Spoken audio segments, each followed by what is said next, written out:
I'm Chris Vestal, and this is DCSLA Radio. The following is the audio from our It's 6 p.m. in Mumbai, What Time Is It in New York event, featuring guest speaker BP Prakash, General Manager of the Library Information Center at Tata Consultants. For more information about DCSLA and how you can get involved with the chapter, visit our website at units.sla.org/chapter/CDC. We're going to go ahead and get started, so you can continue eating. And we're in this lovely space with this great surround sound presentation setup, so you can see a screen from anywhere you're sitting, which is fantastic. I'm Lois Ireland. I'm the president-elect of the DCSLA chapter.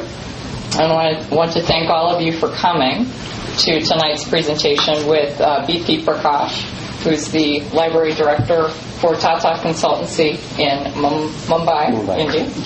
I have a couple of things I want to do before we get started. I want to thank Latham and Watkins and Rick Ramponi for hosting us this evening in their lovely space and giving us the opportunity to meet here. I also want to acknowledge LAC as a sponsor of tonight's event, and Brad Rogers is here from LAC, so we want to thank them for their support of this event. I also want to acknowledge Dow Jones as another sponsor of the event, and Ann Caputo is here from Dow Jones. Thanks, Ann and Dow Jones, for that.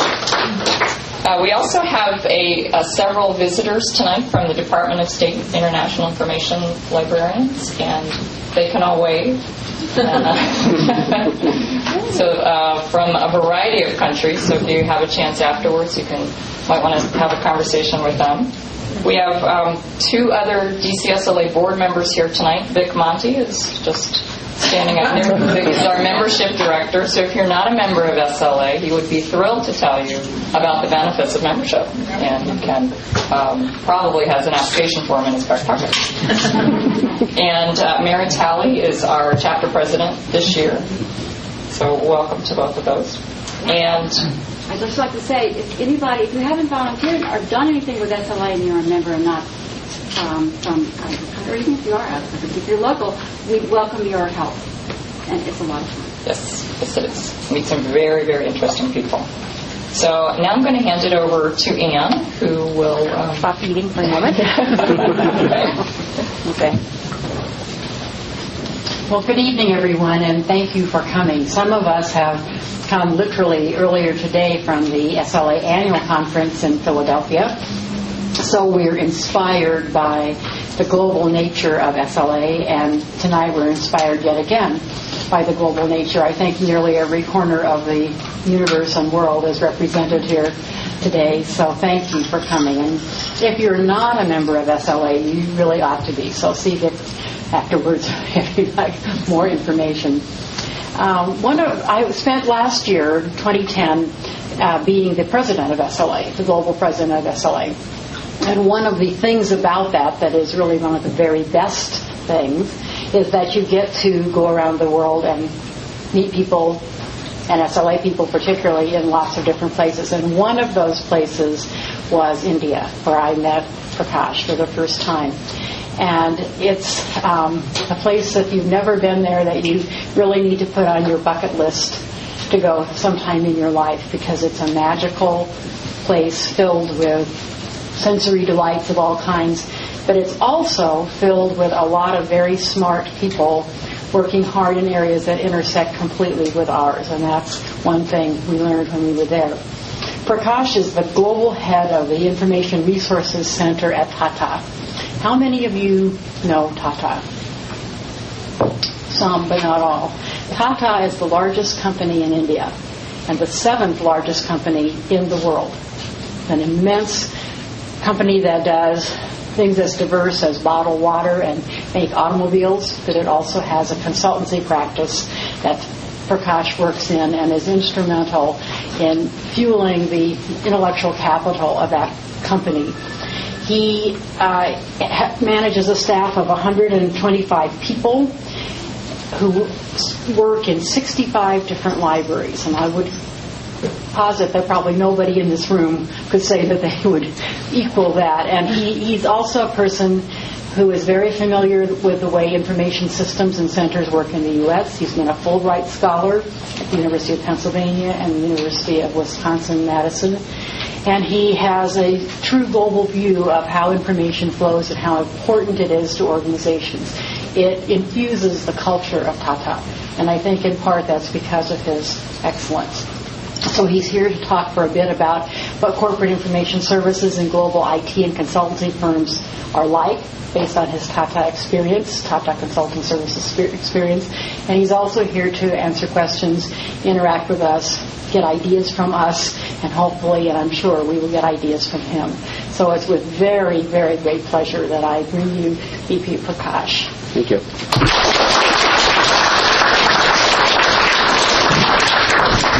And thank you, Louise. Thank you. It's a pleasure. When she is inviting all of you to join SLA, I also am a bit selfish. Some of you can join the SLA Asian chapter. But I could see people from Manila and that part of the world. Okay. Before I actually getting into the main theme, let me also take you through some of our Asian chapter events and details. It's one of the recent one of the end chapters in the SLA umbrella. It started in 1999, it's about 12 years. We have about 200 members right now. But the beauty is the diversity of the population. India by itself is a unity in diversity, but in addition to India, we have another 21 countries.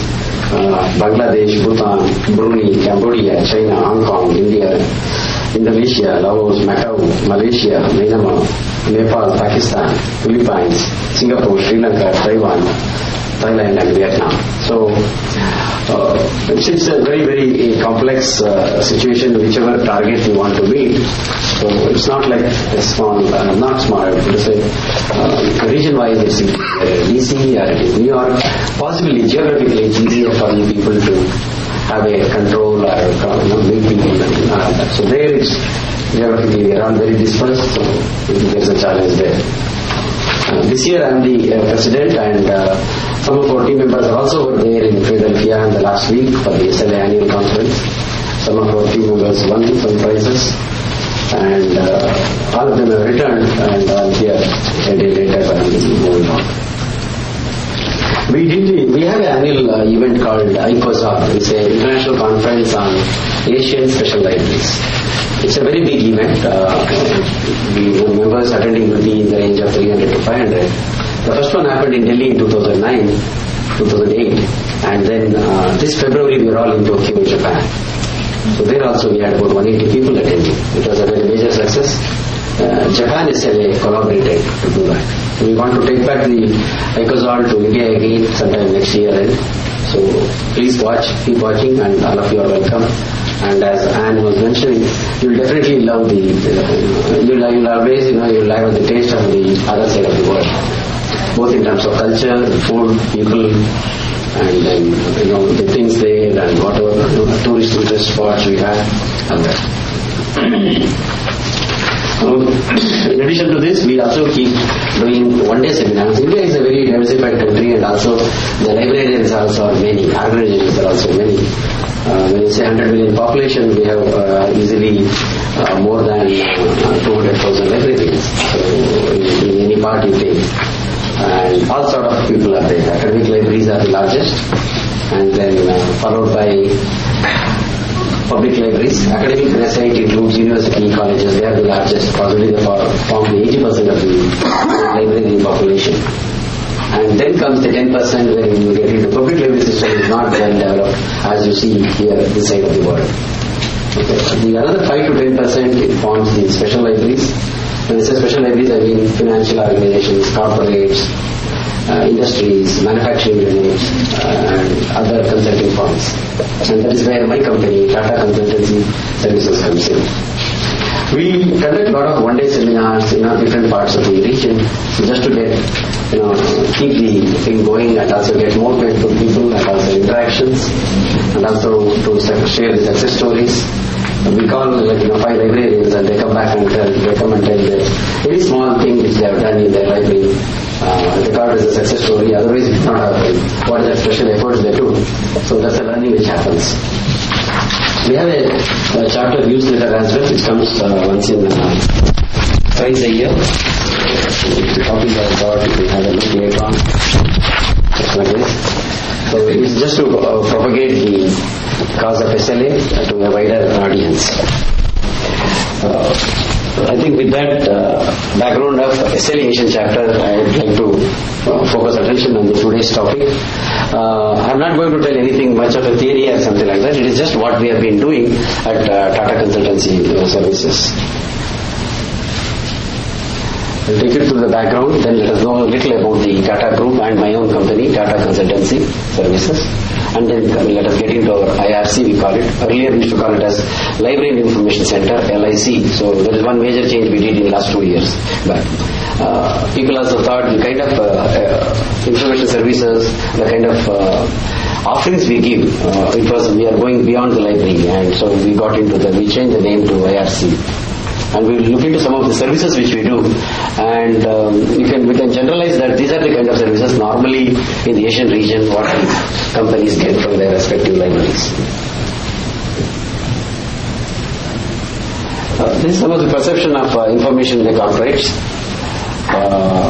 Globalization as diversified business, because even if a company like TCS, even though if I say it's an Indian company, you will be surprised to know that we are about 200,000 people today in my company. 200,000. And on an annual basis we get around 20 to 25,000 people joining, because there is also attrition on the background. So there is a lot of people joining, and 85% of the revenue comes outside India. So that means our spread and our area of operations is much larger outside India. And not to mention, definitely it is US. We come to that slide. US is a major share. We have about 38 offices in US.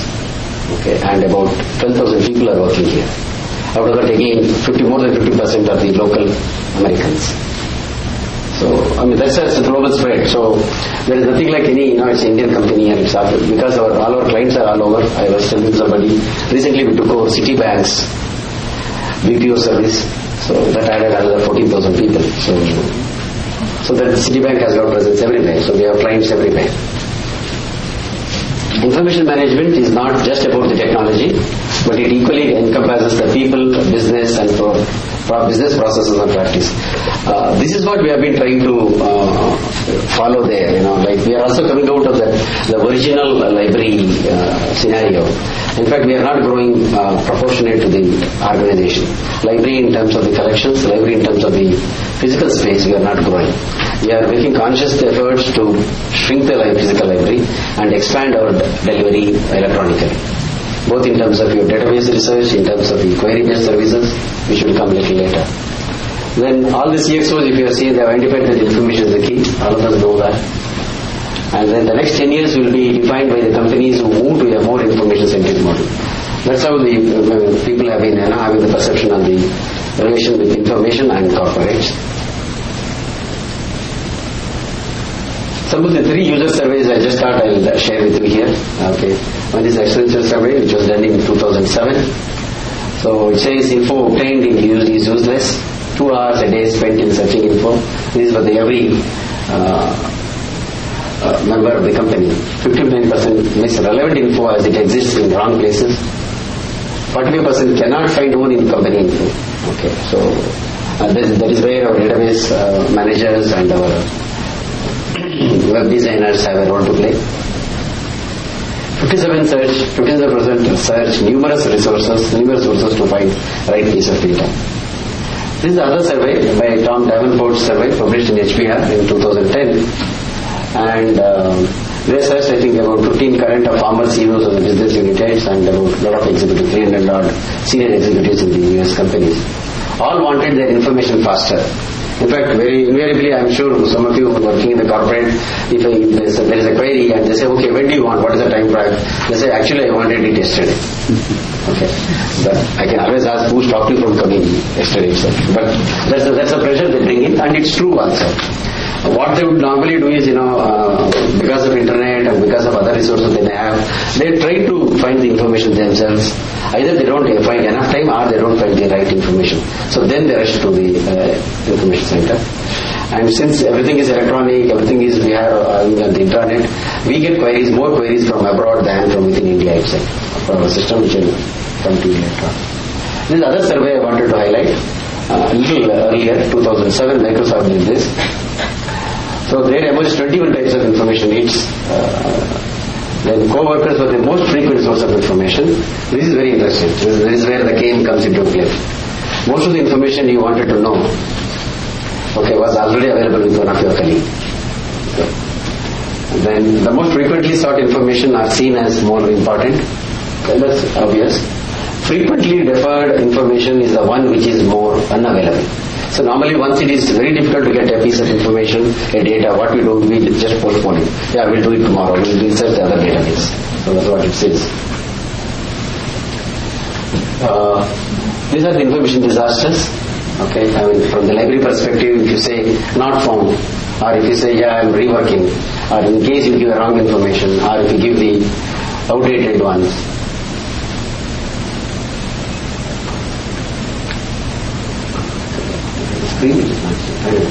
Or if it is incomplete. So these are the disasters which we should be careful in a business and corporate environment.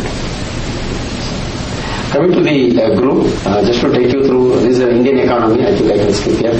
But those of you who do not have much of knowledge about that, you can say GDP is also into 8.5% it's growing. And Asia Pacific has recorded the highest growth of 5.6 in IT services spent. That is where we make Tata Consultancy services. We look at the other companies' IT spent power and then we do a pitching. This is the Indian IT and BPO sector, the way it is growing, you can see in the last 12 years. This is about the group, Tata Group. As Anne was mentioning, we make everything. In fact, normally the journalists have a fashion to write Tata, the one which makes salt to software. Because we have Tata Chemicals, we make salt. And on the other end, extreme end, we have software. And we have Tata Steel. Did you say sorry? Salt. S-A-L-T, salt. Okay. Yeah, please come back because I was telling Anne also my pronunciation may be not so easily comprehensible with you because of the accent. So please stop me if you don't understand. No, we have a very big company called Tata Chemicals. They make a lot of chemicals. Salt also is a chemical basically. So just to say, from common man to the top technology man, we do everything. That's all. It's put by the journalists. The media does that. So we have Tata Steel, one of the largest steel company towards that part of the world. We have Tata Motors, which bought over Jaguar and Land Cruiser. So Tata TCS, as I said, we bought over City Group, the division of that City Group, along with that 14,000 people. We call it as ESA, that's the name of the company under that. So materials, you name them, a lot of companies are there, and it's about $67 billion now in group revenue. And TCS is about $8 billion now, my company. You can see here, Tata Steel, Tata Motors, Tata Power, Communications, Chemicals, Global Beverages, Tata Tea, you must have heard, especially a lot of the takeovers happened in the UK. In terms of the tea, etc. Teleservices, and hotel business. All the Taj Mahal hotels you have heard of or you have seen that part of the world, it belongs to Tata's. Taj Group is a TAG, Taj. People have seen Taj Mahal or heard of Taj Mahal at least? Oh, yeah. I wish you get a chance to see that soon.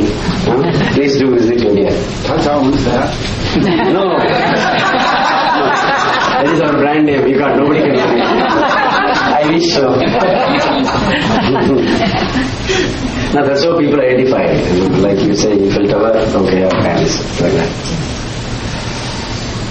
This is heritage, and one interesting thing is, whatever Tata Group makes profit, 60% of the profit goes back to the society. There is no parallel that side of the world, or even I don't know this side. We are very competitive, we fight for the market share, we do all those things and we do earn profit, but 66% of the equity is held by public trust, which help health, education and environment. So that's a major difference which keeps Tata's group away from the rest of the industrial groups. When it comes to business, we also are very much business oriented. But at the end of the day, when you see how the share goes, how the profit goes, it goes back to the society. So these are founded, and that's how the philosophy still continues. So it is very difficult for even a software company to get into that, but that's how it happens. Because the owners are all on the trust, not any single individual. This is about my company, 68, that means it is about 1968. It's about 33 years now. Even the library in the system also is equally old. We have about $8.2 billion this year revenue. And then it was 1.75. I think this was about 3 months ago. Now we have touched to 200,000. So 2 lakh people, employees. And you can see how the revenues have grown. This is a workforce which I was talking. Among the non-Indians, nationals, you can see Americans are 13.9%. And more importantly, what is this? 30% of our workforce is women, which normally you don't find in Asian side companies. So that is where again the social aspect comes into the picture. 30.2% of our workforce comprises of women. So that's a very, very, very big number. Because if you take the national average, I think it will be less than 5%. Honestly. Are there women managers? Yeah, of course, women managers and women vice presidents. We have. Definitely, when you say 30% of 2 lakh people means it's almost 60,000 women work for us this year. So, and those who are there for 10 years, 20 years, 30 years, definitely they are on the board and on the top management.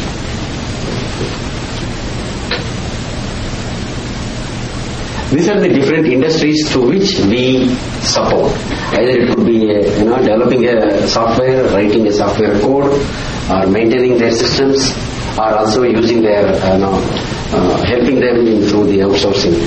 Banking and financial services, you name any major bank in the world, we have a collaboration with them, or they are our clients. Same thing with insurance and telecom. These are the 3 major areas. Otherwise, all these areas we do have this is where we have a play, and this is where the load comes onto the library.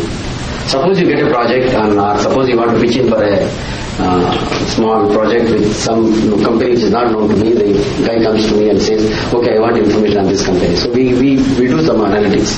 We have access to most of the databases and then prepare them. So before the client could visit us, our guy will know more about that company and he will be in a better position to talk to them. So it happens like that. It happens on a daily basis. They come out sometimes with 500 companies. Okay, because somebody is doing some research, so he wants to focus finally at the top 10 or top 20, but the basic research starts with giving the 500 companies data.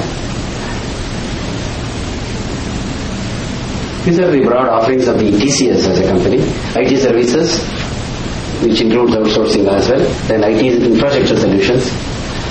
You must have heard about platform BPO. BPO is a word outside. Even President Obama makes comments that a lot of jobs are going to India and China. So that is where the BPO comes. There the BPO is, platform BPO is what we are trying to do. Where you tell us what you want, we create the infrastructure, we create the platform, IT structure, and also give the service. So that's a new thing which we are doing. Otherwise, normally what happens, they just tell us, okay, back-end, this only I want, airline operations, ticketing, only that we do. Here, even for the ticketing, the infrastructure also is developed by TCS. And general consulting, as the name suggests, there. You can see from the Indian perspective, these are the top 10 companies in IT, and naturally we top the list always, with, as I said, $8 million. IBM India, Cognizant, and then IBM is the only HP is also there. So these are the Indian counterpart business. But if you look at the global ranking also, you can see here, comparing with Accenture, CSC, Capgemini, Logica. So this is the recent ones. This came in Bloomberg. So we are about 7. We are still in the top 10 in terms of the revenues globally. Now coming to a little more deeper into the library. So let us enter the library.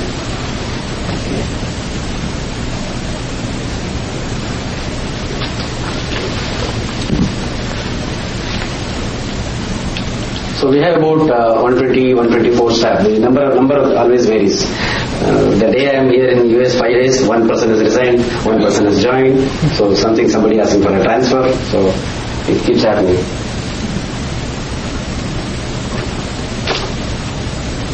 All the 125 people are masters in library and information science minimum and above. So we have about 65 physical libraries. We have another 20 unmanned or unmanned, whatever we call self-help corners. So that is where we are looking at increasing those such centers, so that instead of 10 libraries in a city, 10 people sitting single-handedly, we are trying to create only those 5 big libraries so that at least two people can sit together. What I have also realized is, if there are 2 librarians sitting together, it's not 1 plus 1. It's more than 1 plus 1 is 2. It's more than 2. So the contributions are high. So we are looking at that aspect. Instead of putting all the 10 people in individually, and people are aloof, all said and done, like only when you are with other fellow librarians, there is a lot of interaction happens, a lot of help happens, so a lot of learning happens. So naturally the productivity also is increased.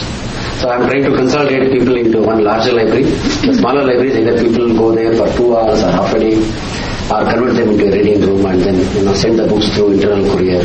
And anyway, information services are going via electronic. So you can see we have 2 lakh people and I have only 2 lakh documents. So that's the thing I have been trying to stress. We are consciously telling people that we will not equip the library. Just because there are 10 guys asking for a book or copies of the book, we don't get 10 copies. We get only 1 or 2 and ask them to buy or go to our electronic books 24/7. Yeah. These are the collections. If some of you are familiar with India, you can see that. These are some of the large libraries. The one which is within the parenthesis bracket refers to number of libraries in that particular city. So this is the spread.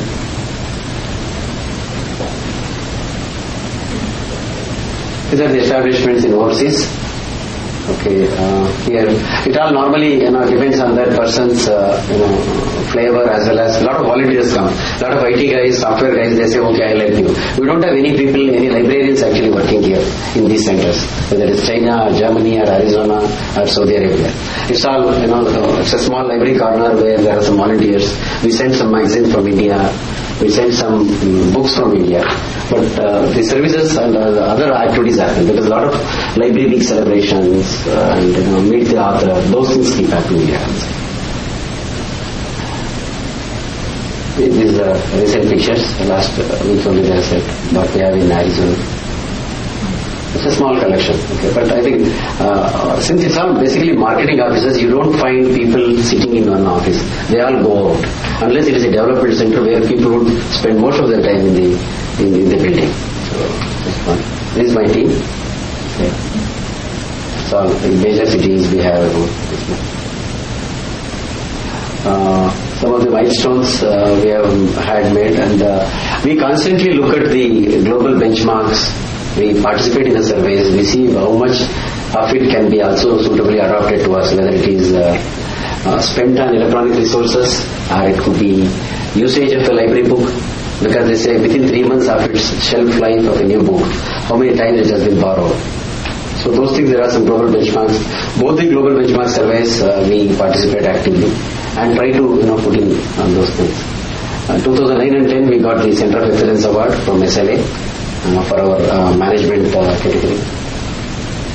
And now out of those 200,000 people, if you see here, every second there are 50,000 unique users for any one of our bulletins in the library. So that means at least every 4th guy in the TCS knows about our services and uses our services. There are hundreds of bulletins which we prepare in the morning, every day it goes, or weekly and all that.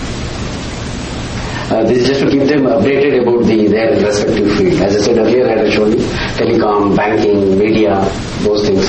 So what we do is we have selected people, we have made some owners for those bulletins, and a given time they release it to all the 62 libraries. Those libraries in turn distribute it to the respective local audience. Sometimes they also put it on the net, and we are still struggling or fighting about the push and pull technology. People know about this push and pull technology for the library services. Where suppose if I say 50,000 people are receiving a bulletin, I send them through mails. That is you are pushing them to the mailbox. The other option what we are now looking at is, okay, you put that in the central place in the intranet and ask people to subscribe or ask people to get an alert, and if they want, then only they will pull it. There are both pros and cons. People are lazy and they may not, even though it's relevant, they may not go there and get it. So some people who are favoring the push technology say, no, let us send. And anyway, there is a button for all our bulletins, and subscribe. If somebody is not really keen and using it, he or she is always free to say and subscribe. But the other argument is, no, people do not want to, make us feel bad, so they just listen, they don't want. That is also there. So it's a very tricky issue. We are still struggling, we are still, debating on that. And we want to strike a balance. How much of technology, how much of bulletins should go through push, and how much can be in pull ways. This is we have a hierarchy. When I say 120 people, definitely people are also conscious about where do I go, what is my hierarchy and all that. And you can see for information services, the one in yellow, we have created, this has happened in the last year. The first one, blue, is typically a library head. Okay, normally what we call it as a branch head or a unit head or city head, whatever it is. The middle one, normally they take into a process. It could be any process. It could be, library automation, it could be user education, it could be, acquisitions, it could be circulations, if it is a larger library. And the third one is entirely that person, those people will be involved in information services. So a person who joins at the bottom, after about 3 or 4 years, he gets into information analyst role, and then he has a choice to go to 3, depending on the availability and his performance in the previous year. The supervisor puts him to one of these lines. And these are all corporate roles, we have some, and this is the leadership. We have a council in the IRC, then we have a 2-level team, executive team comprising of all the city heads, and then we have an operational team, the second line. Okay. So as and when required, we'll get the discussions into these teams. In addition to this, we also have core functional teams. These are all very niche areas, marketing of our services within the company. So these people across the branches, they form a CFT, and then they discuss and come out with some plan and gives it to me, and then again that is deployed across. Same thing for tools and technology. Not to mention, we have to be so much updated on all the tools and technologies, and the way we do the delivery, the way we even format a bulletin. Because the IT guy comes back and says, no, my mailbox is all clogged, you are sending 50,000 mails, and each one has got one attachment of this size. So that is where the IT comes into picture. So tools and technology, those who have got played, those who have done some computer science background, we put them into that. Then information research, these are mainstay actually. People also get used to that. A lot of lateral hires comes. When I say lateral hire, means not everybody is fresher. They have already worked in other companies. When they join TCS, they compare our kind of services with what they were getting there. So they say, no, I was getting like this, that was good, that was better. So it throws up a lot of challenges to us, like what is that gentleman or lady telling us. So we need to do a lot of research, and in terms of the format, or in terms of new products, or even digest. Whatever services we do, we consolidate that and then put them into digest. Very simple example is everyday morning. For example, take banking. Banking is one domain on which we do a lot of business. On banking, every day at 10 o'clock in the morning, all those 30,000 people in the domain get a bulletin, an alert. We scan all the both newspapers, databases, both India and abroad, and send them. Suppose, in that we would have covered some of our competition. On a month end, some other guy, what he does is he takes all these 30 bulletins and creates whatever has appeared on either on a given technology or on a given client. And then that comes as a digest. So it's a byproduct of the already existing service. So that is where, you have to be a little more innovative. We do that. These are again like CFTs. We have some special interest groups on communications, alert services, and there are a lot of processes we're getting into the system. Okay, when you say so much of money has been spent, so much of people are there, so much of processes are happening, so it has to be manned properly. These are some of our branding initiatives. Okay, you can see this is the annual meet, lexicon. All the library heads will meet. I'm sure this is not working. Lexicon, you can see, that's a name, we have given a name.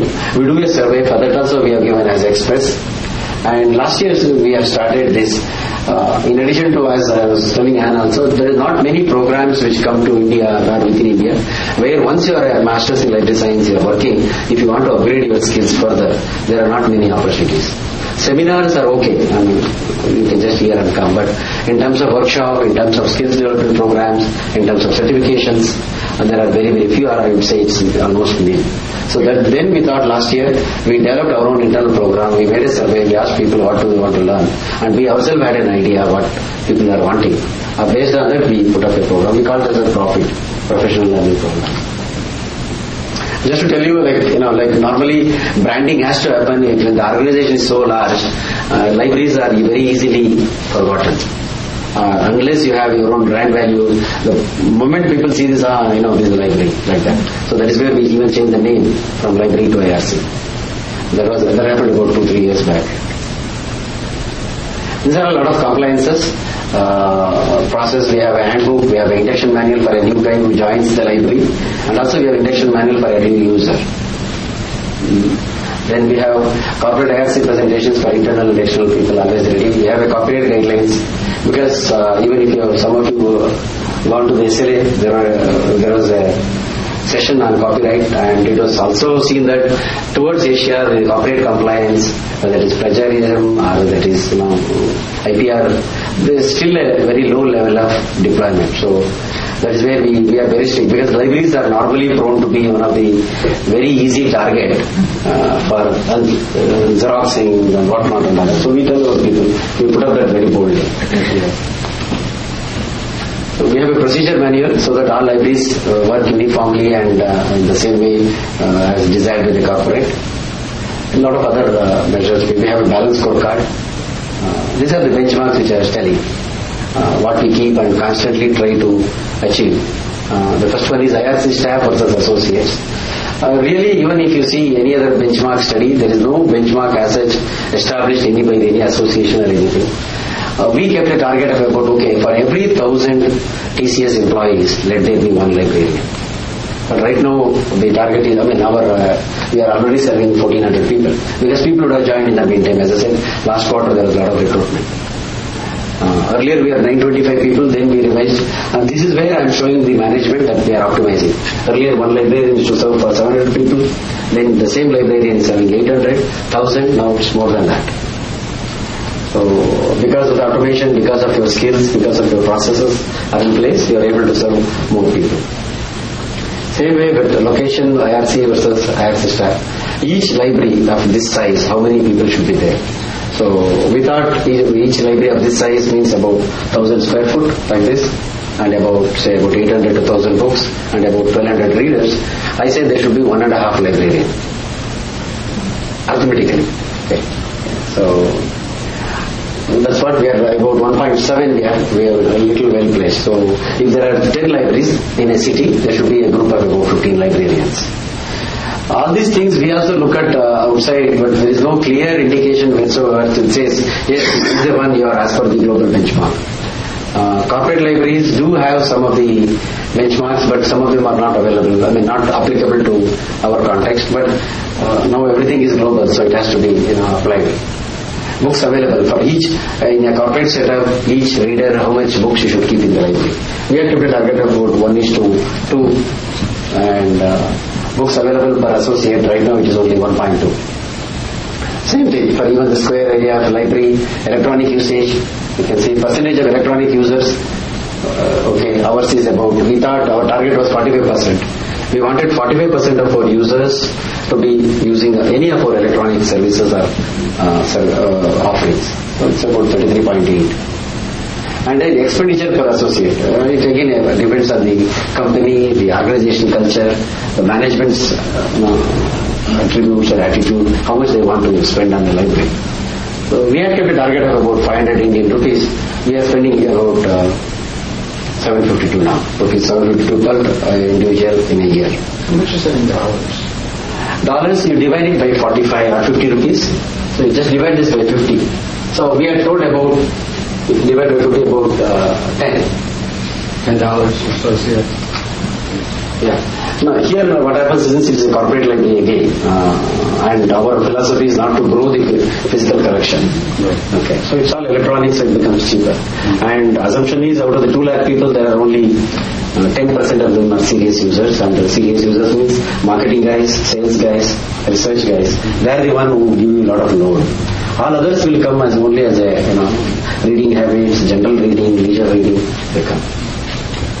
So it doesn't really turn that way, but we have to divide it. It's like that.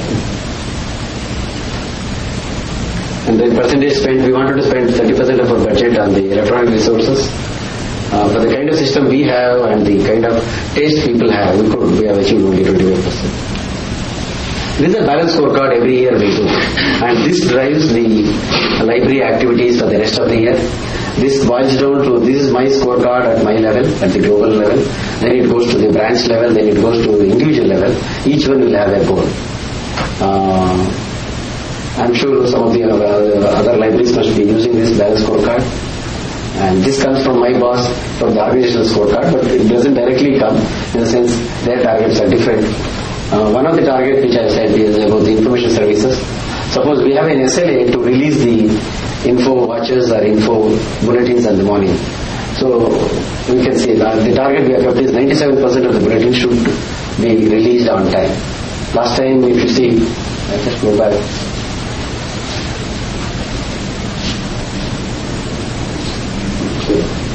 That is 97. We had kept a target of about, I think, 95 and 98 and 99 we didn't achieve. So this year we revised because we knew that dependence on the other databases are very high and the network sometimes doesn't cooperate. So you'll not be able to send the bulletin to the person on time. So that's the target we have kept. In the information science, information services, there is one more. The GRD, it's a global reference desk. It's a virtual information desk which we created, especially for the associates. Suppose all the libraries are sitting in India, but the guys about, as I said, 30% of them are outside India. So what do they do when they want to query? So they just log a query, just like any other intranet. I'll come to that now. Before that, these are the competencies. You must have seen earlier the roles what we created, and for this we have used the SLAs. The competencies for the 20th century. Based on that, we have created.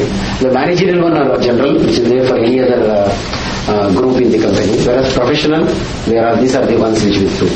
And for each of the competencies, if you see the next one, if you take content analysis, this is the one we do. E0, E1, E2, 3 levels. And then we measure their competencies, and then if he is 0, then and if a given role requires E1, so I said, okay, you have to pick up these skills. So up to this micro level it goes even in the library team.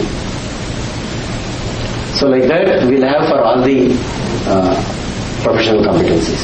Like for procurement, for searching techniques, information services, library automation, Lotus Notes, MIS, MS Office.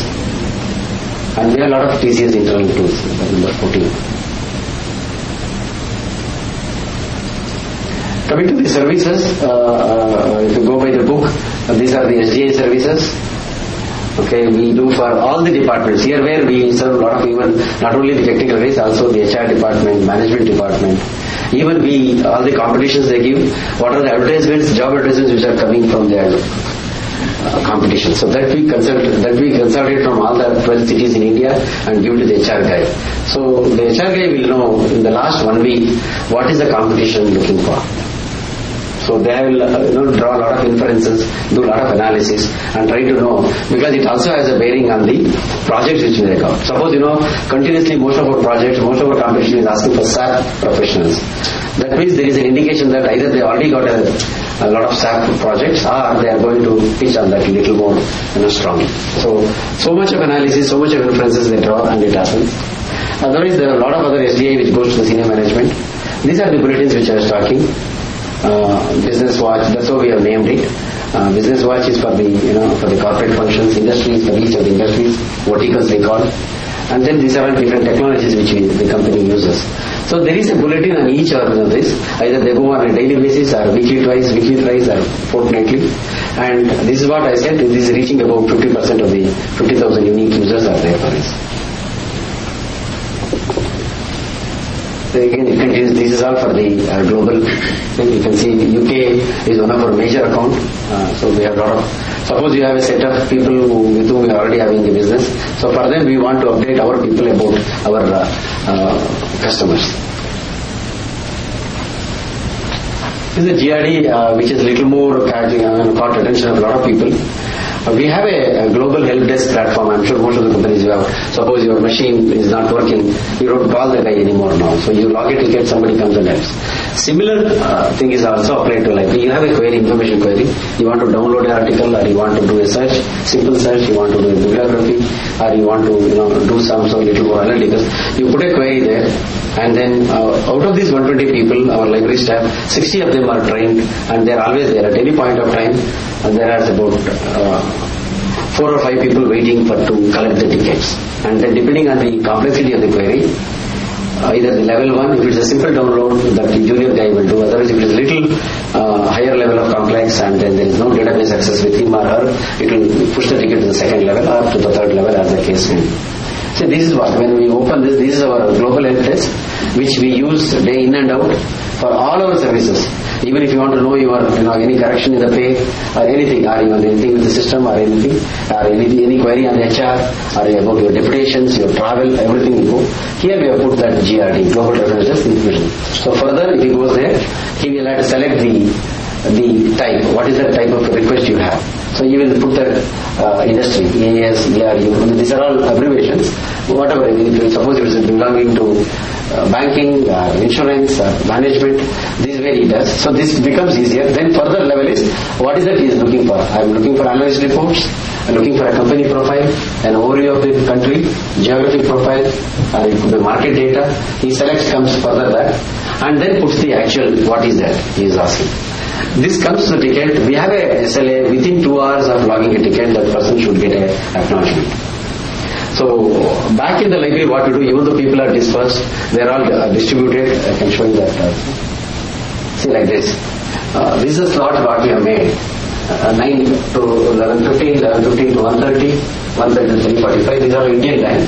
So at any point of time, if there is a query on DFSI, the first one is banking, financial services, and insurance. So there are that slot you can see there are already 4 people waiting. And next slot there are other 4 people. So any query coming into banking, because it's already defined, that person, irrespective of wherever she is sitting, she will handle the query. And then we have 8 hours SLA. Within 8 hours, that required document should go to the user. Again, it goes through our intranet, and that person gets a message. He goes to intranet and then downloads that whatever he wants, because it's already lying there, the document. Suppose the query is little complex and requires a little more, we tell that, and he gets a mail telling that yes, we are working. We keep that as pending. Suppose you don't have access to that given database, or we want to go back to the user and ask him what he is really actually asking. Because 50% of the queries, our experience is, users do not know how to ask or what they are actually asking. Or actually, they are very vague to begin with. Understand that. They are very vague to begin with. So we need to little more ponder them. Then are you asking this? Do you mean this? Oh no. But then they get into something. Are you sent something, assuming something? They say no, this is not what I wanted. The other one. So then it comes. So you can always open a ticket and do that. We get about 50 tickets per day. For a company of our size, I tell my team, no, it's very small. On a daily basis, we get about 50 tickets. It could be of any of these things, which we are solving. These are the queries which we get. You can see there are actual tickets are given here. It could be a simple download request. It may be from the Everest is a database vendor, so it may be one full text report, or it could be a company profile. Then we go to data monitor, or OneSource, or Hoovers. Then it could be of any industry profile, they may ask. Sometimes they go by the name. Okay, I have seen a Forrester report, please get me. Sometimes they don't know. They just say, okay, I want anything on this. So we have that knowledge, we have that expertise, so we do that. It could be a country profile, as I said, company information, internal information, or it could be industry research, little higher level, or little more of computer intelligence and market research. We have a market intelligence team, so up to some level we libraries go. After that, if they really look for little more higher level, we pass on the query to them. We ask the gentleman to go, you talk to them. Because libraries anyway, all said and done, we have our own limitations. So whatever domain knowledge you have, whatever searching skills you have, only up to some skills, up to some level we can go. So if you have time, if you want to see, you can see some of the typical queries are also there. For example, Brazil, but now So this is one we do. That is our main referral services. So especially if you see, like when I say people are working in the US or anywhere, they are all remote locations. We don't have a TCS office. TCS people, hundreds of them, 200 of them, go to the client site and work there. So it all depends whether the client has a library system or not. So they are just deprived of that. So for them, this is a very boon. The moment they have a query, they just go to our Ultimatics. Ultimatics is the name of our intranet. So they just put and it comes back to there and we again send it to them. These are different. And if you don't collaborate, what I have seen in a corporate sector is you will collapse. There are many people who are doing our work or who want to do our work, including the typical IT guys, computer science guys, market intelligence guys, and then database DBMS guys, then sometimes even HR guys. They all take up our work. So suddenly I realize, alright, this is our IRC job. Come on, you don't do this from next time. So otherwise in a corporate, what happens, everybody wants to excel. Everybody wants to prove their worth. Everybody wants to do something extra, more than what they were expected to do. So they look for other things. If the library is silent, if the library team is not working, they will take up the job and do. Suppose it's as simple as a subscription drive. Some economist magazine, they come, they say, okay, we want to do a drive. Normally it happens within the library, through the librarian.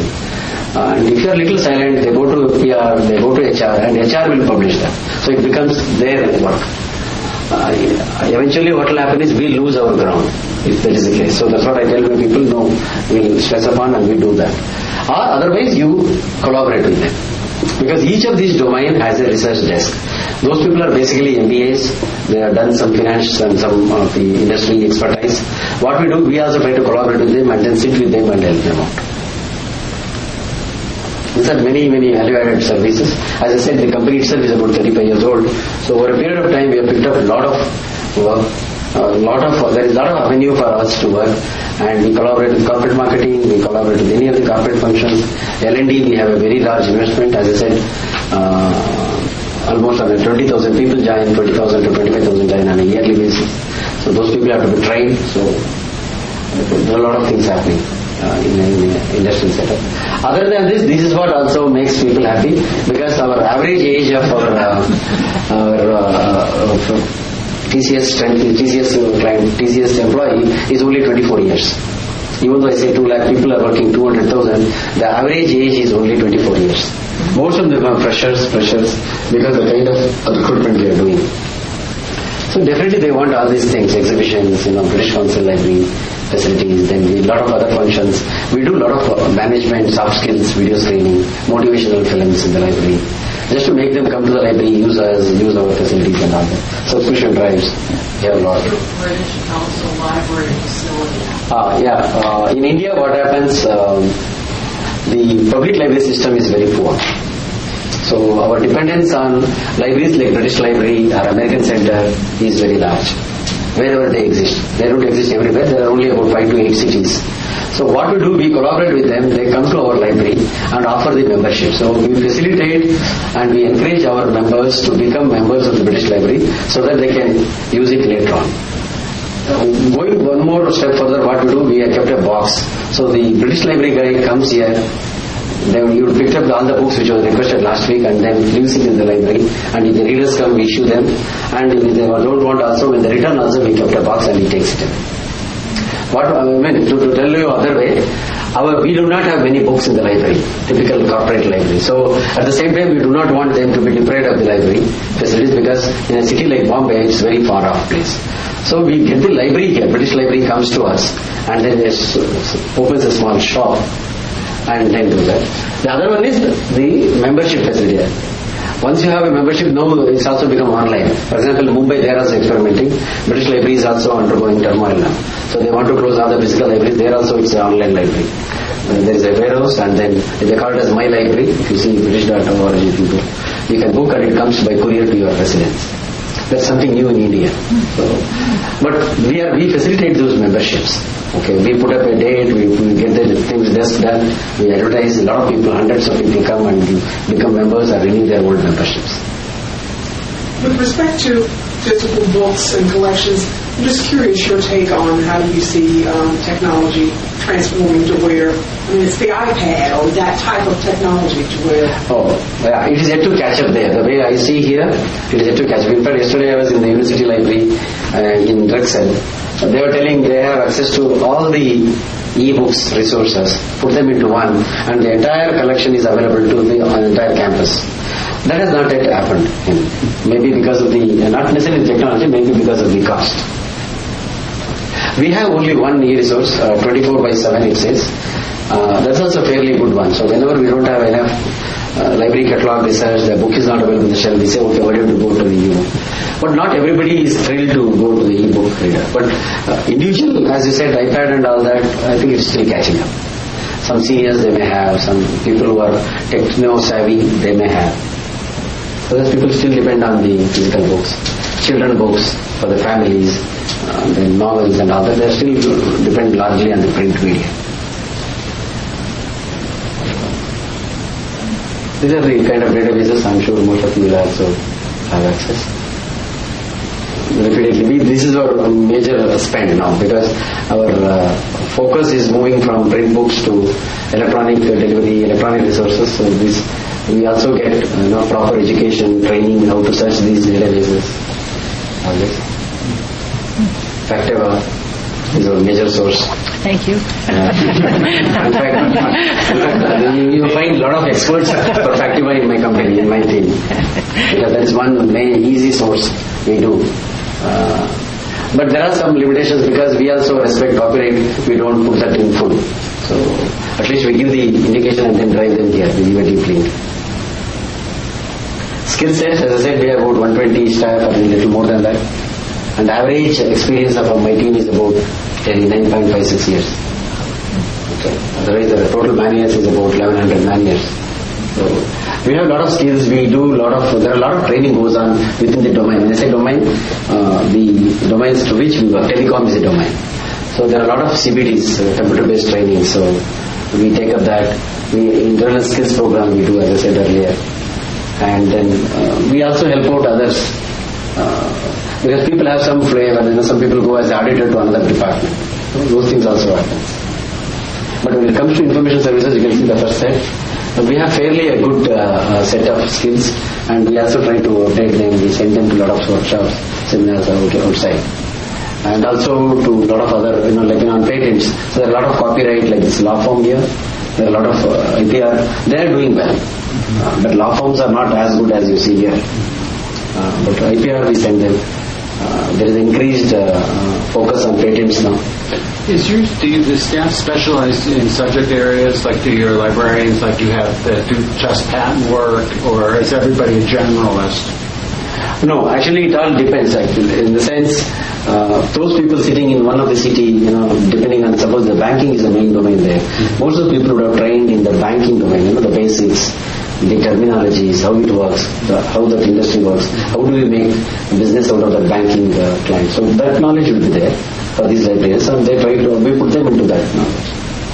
So when you get a question at the global center, how does that determine who it goes to? Yeah, because I showed you 3-4 steps. Before he doesn't put a director. He'll go there, then he'll go to banking, then he'll go to ABN AMRO, then he'll go to sales. So by itself we know where it has gone. So that particular group, there are 4 groups always waiting. We have made 6 buckets. I'll show you. See this one. So the moment is banking, anybody will take up this based on the time at which it is put up. So all these people have been trained in the banking domain. They have a fairly good knowledge, but at the level 2, those people have a little higher knowledge. And we also have level 3 where it's not here. Actually, only 2 levels we do. And then level 3 also, that is where most of the complex sectors, suppose it is an intra-domain. Somebody is asking for a group of companies in telecom, banking, and he is asking about market share, or he is asking about a product launch. So it will become a little more complex. Yeah. So accordingly, it will be push up the level. So we have 3 levels. So librarians, you have 3 levels of librarians. In terms of the GR, in terms for the only to attend the reference queries. But otherwise, levels I showed you earlier. We have 8 levels. The previous one. See, these are so now it becomes very easy for us now. The moment it comes, I know what is the query. Is it a simple download query? Is it a bibliography, or is it some analysis they want, some market intelligence they want, and in where or which geography? So based on that we will go. So that particular team only will handle the query. Suppose I know that, no, it is something to do with South America, I am not the person. I'll either call up or I'll ping that person, okay, there is a ticket waiting to go. So the person will go. Everybody is always, onto the system.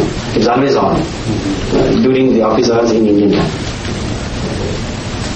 Yeah. What kind of system or database are you using to keep track of these tickets and requests? Is there also a knowledge base that you research?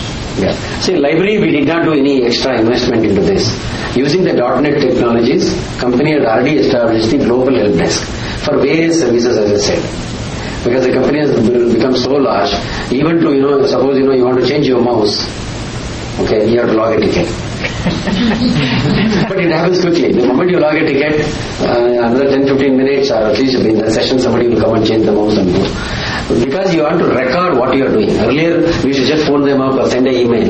But at the end of the day, when that fellow says, I did 8 jobs or 12 jobs, there is no record. The same principle we applied here. Because you answer a lot of queries on the phone, sitting in the library counter.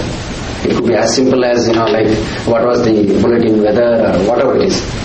So now, those things we don't ask them to go and log a ticket, but fairly which requires any download or any, even in a newspaper article or a magazine article or to be database download, we ask for that.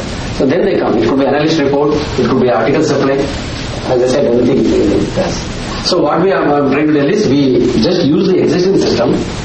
I'll just go back here.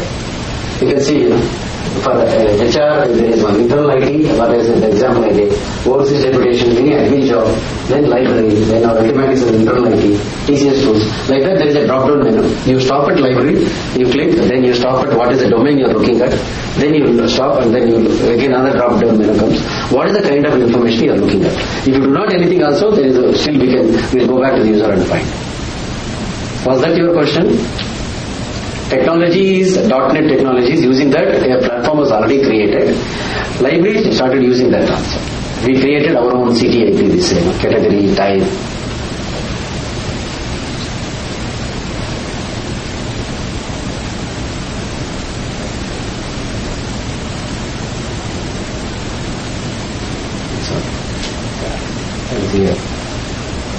So, just to conclude, last 2-3 slides are there. These are some of the trends which we have observed. One is, a lot of people are asking increasingly intelligence data. They just don't want whatever is existing there. They want us to add some insight. They want us to put some more analytical skills and then come out with some more inferences and all that. So these kind of requests are coming, and we are able to trying to evolve ourselves into little more second level of information professionals actually. Sometimes they say, okay, I want to create a PPT or a deck, can you help me? So we say, yes, we do. And people from the remote locations use it more than those who have got a physical library in their office. Because for them there is nothing actually. So it's like a God gift for them. Like, okay, the moment they want, they just post a query, it comes to them. So they are all thrilled. Collaborations, embedded partnerships we have. Okay, then segmented services. That you have to do, because when you are looking at 200,000 people, you cannot have common services to all. So you have to segment your population, and accordingly you have to target your services. Then outsourcing in the KPO arena or in the BPO arena, their requirements are different because they are basically not very serious readers, so they are casual. So there we put a lot of storybooks, novels, and other general reading material more than any technology. The same thing. Last one is push versus pull technology. We are still debating on that, how to do that. These are the things desired. What we observed was functional competencies which you really require in a corporate sector to excel as an information professional. You must know something about CI. In fact, SLA annuals, you will see normally a significant section of the chapters or the programs devote on CI. Even this time there was there. I'm sure some of you must have attended. Then information sourcing alternatives. We should look at SNS, people, vendors, associations among other conventional modes. Visibility through value-added info products. That's what the deals tracker. Yeah, this is another interesting thing. Normally, most of us in the corporate, what we do, whenever there is a Microsoft got a contract, somebody win a deal, we report it. Now here what happens, we are also getting into deals expiry tracker. So I will prepare a document based on the deals which have happened in the last 2 years. I'll say, okay, in the next 6 months, these are the deals which are expiring. Okay, that means irrespective of whomsoever has taken the deal, I know that some deal with Microsoft, some other deal is expiring, so there is a potential to go and pitch. So, I mean, it's a little more second level of, information services. What is reported in the industry or in the media, you put that and say, okay, in the last 1 year, these were the deals which happened, these were the contracts given, and we do something more, little more, and we say, we take up the last 2 years, and if it says this contract was for 2 years, so I know that May 2012, that is going to expire. So that is what we're going to tell our marketing team. Hey, look, these are the 20 projects which are getting to expire. Not necessarily ours, any major projects. It could be GE, it could be banking, it could be telecom, anything. So that these people will go and track that. Okay, next May, next June, this project is going to be over. So I think they are going to bid again. So this goes into the commercial angle.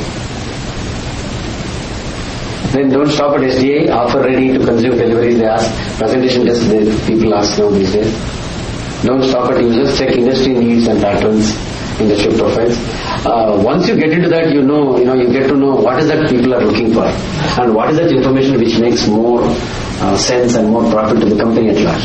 One is people want to learn, okay, just to increase their own capabilities or increase their knowledge. Another is what gets converted into a deal or a project, savings, optimization, all that. There are a few threats and concerns which I have seen. Third-party virtual libraries who would like to service corporates. That's what happening now. It's very much catching up. In fact, sometimes, people come with such an idea, some seniors, vice president, because somebody meets them, they say, okay, you can close all your libraries, we will serve you. Okay, this is our catalog, you say what you want, it will come to your house or your office. And then our boy will come and pick it up.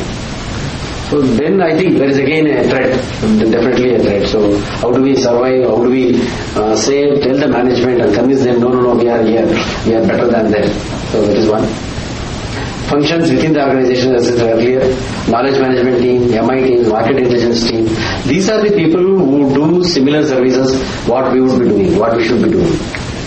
So what happens once these people start doing it, and since they have the domain knowledge, that level playing we do not have.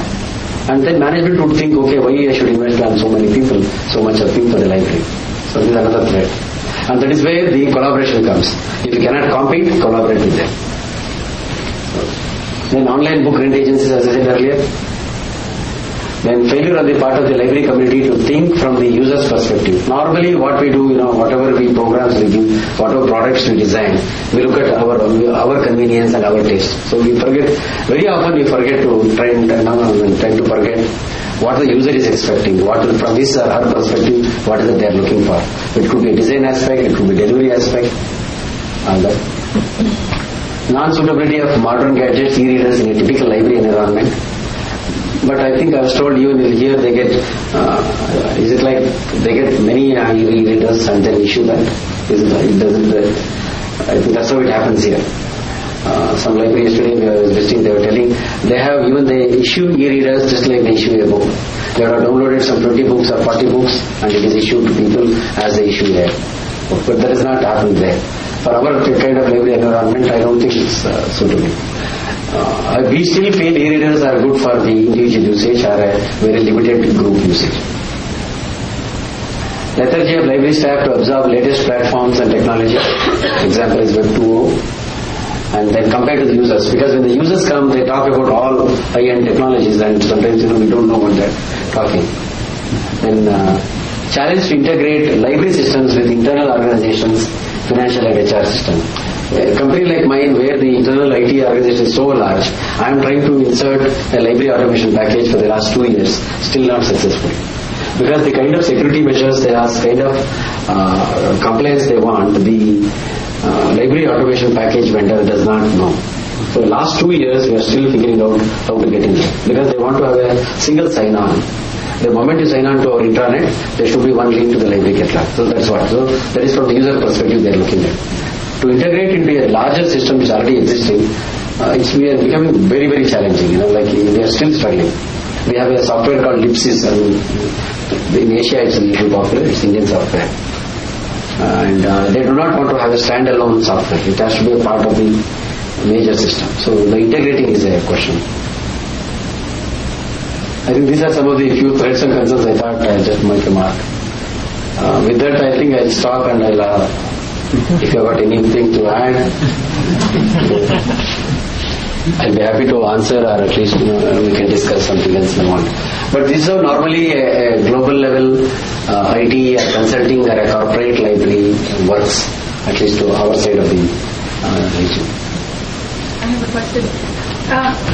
You interface with your users through electronically. You don't not face to face. You don't pick up the phone and call. Right.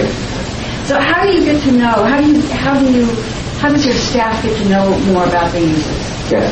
Normally what happens, what you said is right, because especially once we open this global reference desk, GRD, we do not know who is that. If the person is in the US or in some other client location in South America, we would know. If he is a fairly senior, then we would know him or know her. Okay. The other thing is, when the query is not very clear, we go back to them, we call them. And as I said, 1 out of 2 cases is the same case. They would not have expressed their query correctly. So we go back to them. But this limitation is always there. You cannot know. Now the company has grown so big. So it's very difficult to know other people. And I think people are used to that now. On phone or email, whatever you want, you get to know. And if they're little seniors, you know them. And even libraries also very old. We are also knowing people. So your staff doesn't have a good way to build up relationships with you? We do have only with those people locally available. Because those who visit the library for all our functions or all our activities, for borrow books, author talk, whatever it is, that we know. The local librarian would know most of them. That's why we keep the target 1 librarian, 1,000.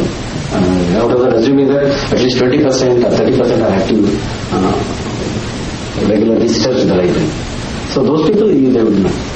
But this kind of queries normally comes little second level, third level. Sales guys, marketing guys, as I said, research. Those who are bidding for a new project, are looking for new strategies, those people come. So those people normally we would know. And we go back to them and ask them what they are looking for. Do you do presentations to any of your users, your customers, and presentations about what the library can offer in their meetings? We do. That's what I said, the internal corporate presentation.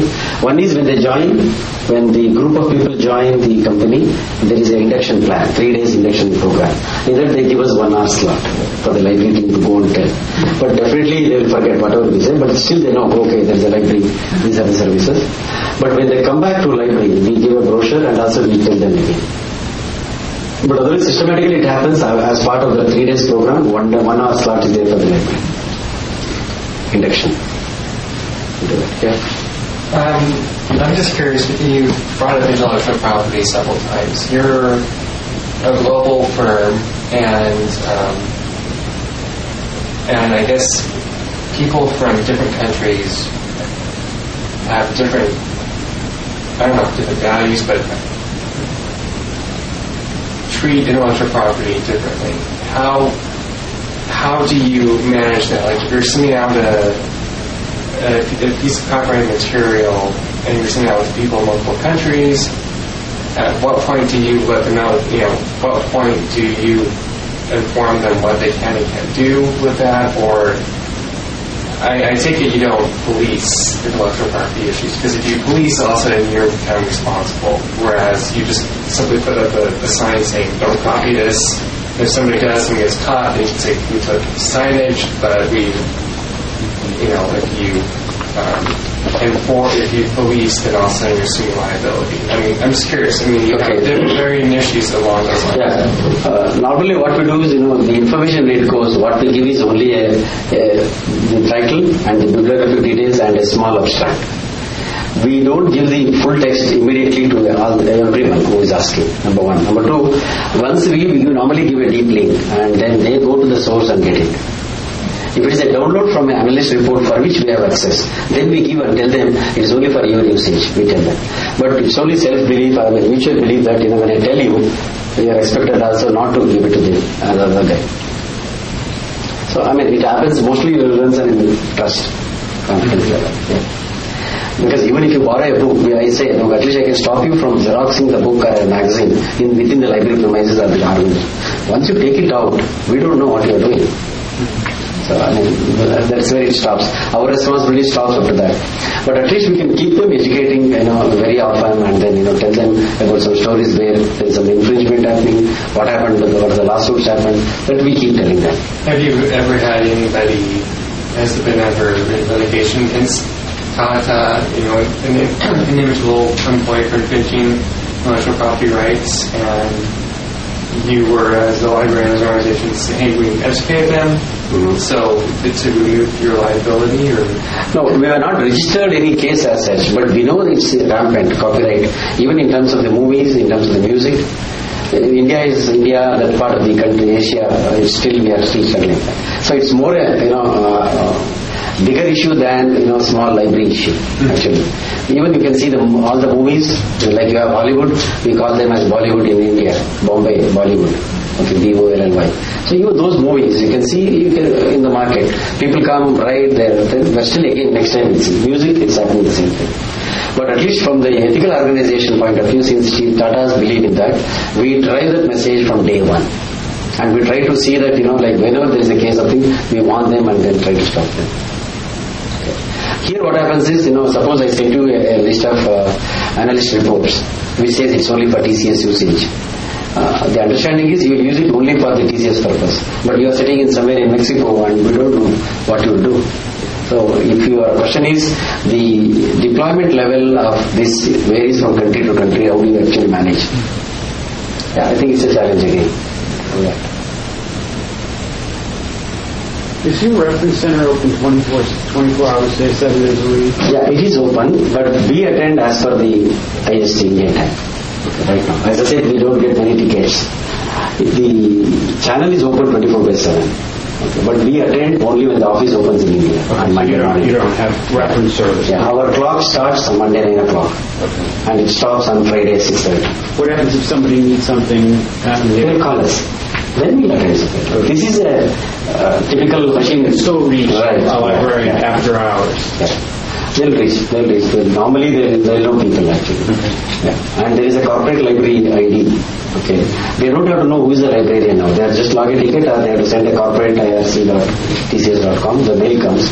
But email we don't answer on the Saturday, Sundays unless it's a overflow on Friday. The Friday we could do it, we will do that. Otherwise normally they call us. They'll call us through somebody, their contacts in India, assuming that this person is somewhere outside India. We are not gone to, that's another level we want to go, but once the tickets are increased, then we can ask people to work on Saturdays and Sundays. Here we see the challenge of the free web. People access Google, Bing, and similar kinds of things, and sometimes they see that as a good enough solution for finding information. Is that a similar issue for you? Not anymore. It used to. When Google started, say, 5 years ago, or 6 years ago, 2 years ago, 3 years ago, till then they used to get sufficiently, reasonably good hits. But now Google also has become such a MIS, like the moment you click anything, you get so much. So they do not know. They will not know which is the right one. Second is that. One is the quantity. So you don't know which one to select, even though they are the top 10. Because they are all marked up, for a lot of other reasons. Second is the authenticity, they are not sure. They don't know. They're not. But still, IT guys I've seen, because most of my population is IT. Okay, they're either computer science engineers or any branch of engineers. They are all very good in Google. But they also know, because if they want to know the market data, they want to have a market data report. Information about the report will be available, but not the report as such. So they'll come to us. People do. People have done a lot of, all these things, and then finally they come. Sometimes they come directly because they know going to Google also has got advanced search and all that. Even we use Google, not only Google, a lot of freewares we use Google, but we have that kind of capabilities to properly get into Google. Searching Google and getting a very technical report is no easy. Right. Yeah. So are the various many databases, online databases, are these databases made available to the staff as well? Do you put them all on the enterprise for staff to use, or for the librarians only access? Yeah, it depends. There are 3 levels. One is enterprise level. Everybody who is a TCS employee can access. For example, EBSCO, we have enterprise-wide. Then there is second level where it goes to, few number of seats, say 100 seats. Factiva, okay, out of that 50 seats for the library guys, 50 seats for the marketing guys. And there are few only library people will keep it, or only market intelligence people will keep it. So there are 3 levels depending on the cost and other things which we work out. Some of them are available to enterprise line. EBSCO is there, and tomorrow newspaper tenders are out, it's available to everybody. Yeah, Factiva is only we have about 100 seats I think. Out of 50 they are given to library. What about languages? How many languages do you operate in?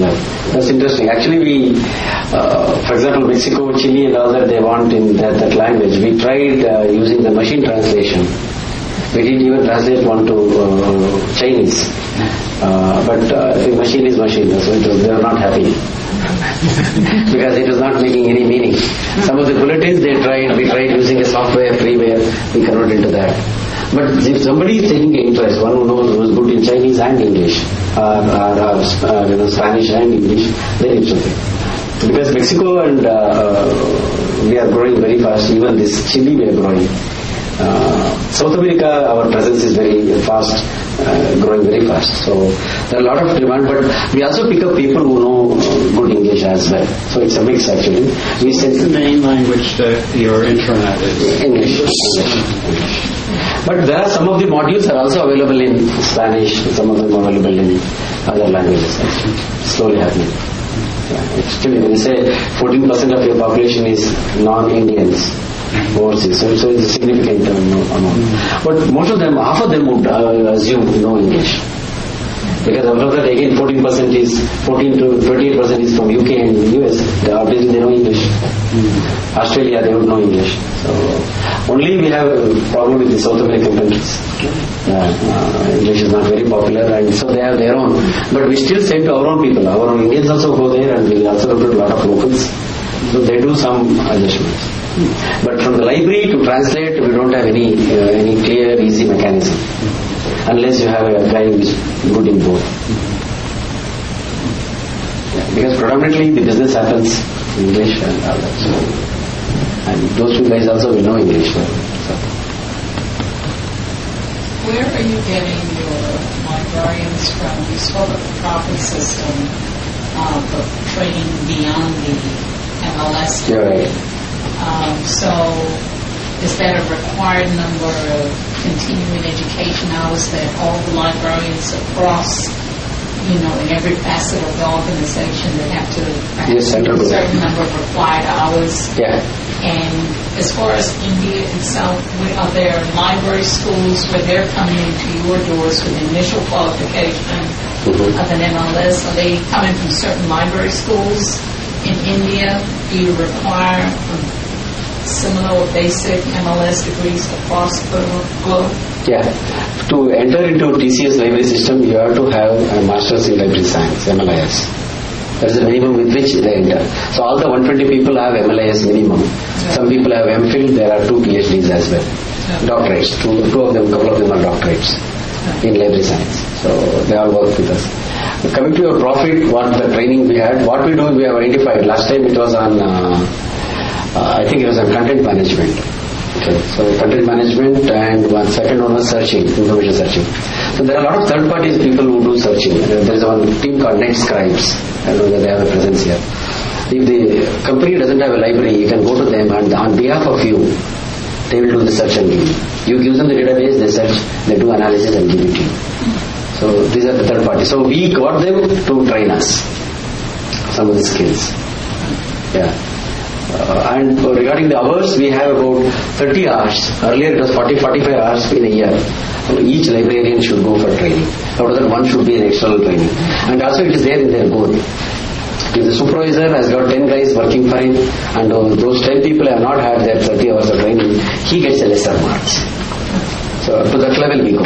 It is in our BSc. This year we removed from the BSc. In our balance scorecard, it is one of the parameters, and the learning and development. So we do have. That learning involves, it could be a computer-based training, but that limitation is there. It should not be more than 30%. 70% should be either a classroom type, or a seminar, workshop type. Otherwise, people would just sit in the computer and say, I have done 30 hours.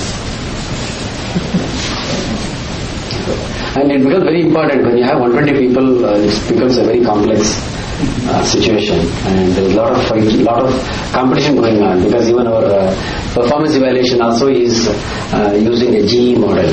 Okay, they say if there are 100 people, only the top 10, only 10% can get the top rating. Then about 30% can get the second rating. 4. So once that comes, then it becomes a tough job for me at the year end to identify who has done well. So there is a competition among the people to be ahead of the SLAs what we have. We have about 6 SLAs, service level agreement. It could be information release, bulletin release, it could be a lot of things. It could be the response time, it could be resolution time for the GRD. We have 2 SLAs for the queries. The query has come, how fast you responded. Query has come, how far your resolution has been fully resolved. So we have SLAs at each stage, otherwise you can't put them into any.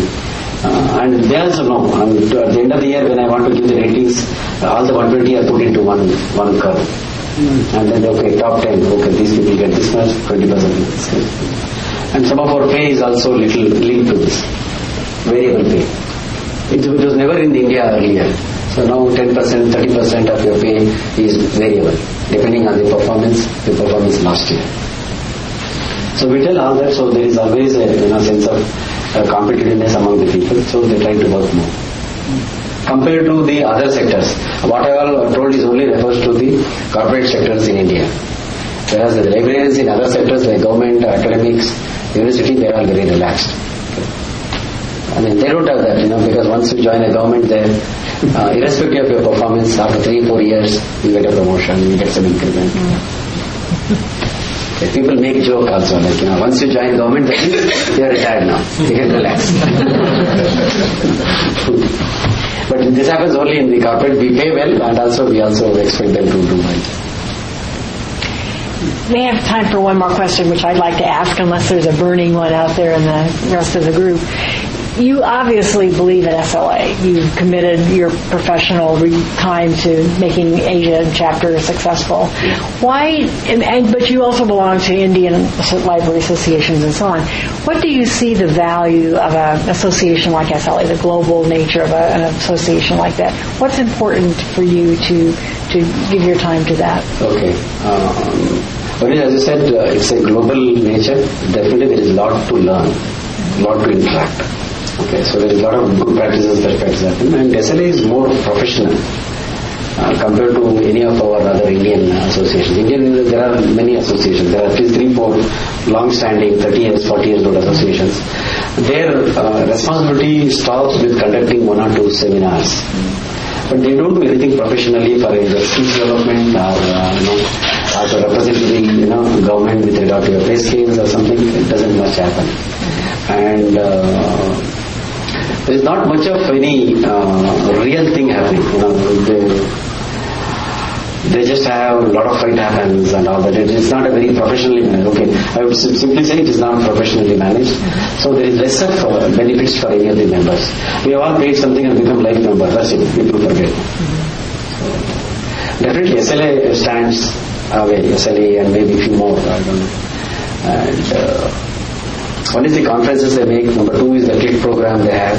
They have this where you can register for. There are 3 programs on copyright. Second on competitive intelligence, and third on collection development. There are 3 CLIck programs in SLA. So some of us do get into that. So that kind of programs we want. So not much will happen in India. Definitely it stands apart. Okay. One is the international nature. Okay. So you get to see a lot of people from different sectors, different countries. And it's also 100-year-old. So the processes are so good. So you become a part of that.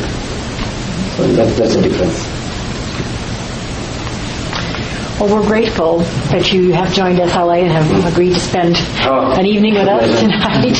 We thank you very much. I think one of the things that strikes me listening to you is not how different you are, but how similar you are. Okay. They face many of the same challenges and issues. We can learn from each other, as you say. Thank you. Thank you for listening to DCSLA Radio. For more information about DCSLA and our upcoming events, please visit our website at units.sla.org/chapter/CDC.